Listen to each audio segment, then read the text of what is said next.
ইংল্যান্ডের লন্ডনে অবস্থিত মাদাম তুসো জাদুঘরে প্রেসিডেন্ট, রাজা, রাজনীতিক, ক্রীড়াবিদ, সাহিত্যিক, জনপ্রিয় টেলিভিশন ও চলচ্চিত্র ব্যক্তিদের মোমের জীবন্ত মূর্তি প্রদর্শিত হয়।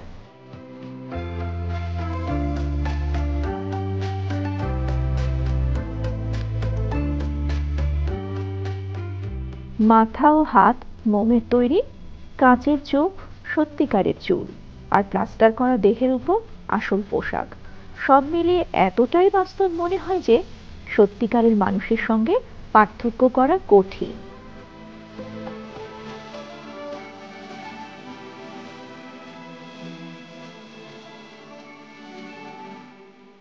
এখানে আছে ভয়াবহ দৃশ্যের জন্য বিখ্যাত চেম্বার অফ হরর, যেখানে দেখা যায় খুনের মুহূর্তের খুনি, গিলোটিনে শিরচ্ছেদের দৃশ্য, মৃত্যুর মুখোশ, বৈদ্যুতিক চেয়ারে বাঁধা মানুষ ও গ্যাস চেম্বারের প্রতিরোধ। এই অসাধারণ শিল্পের উদ্ভাবক ও জাদুঘরের প্রতিষ্ঠাতা হলেন মাদাম তুসো নিজেই। মাদাম তুসো জাদুঘর শুধু এক প্রদর্শনী নয়, এ এক সময়ের ভাণ্ডার, যেখানে শিল্প, ইতিহাস ও বাস্তবতার মেলবন্ধনে সৃষ্টি হয়েছে জীবন্ত বিস্ময়। এখানে প্রতিটি মূর্তি যেন বলে, সময় চলে যায় কিন্তু স্মৃতি আর সৃজনশীলতা অমর।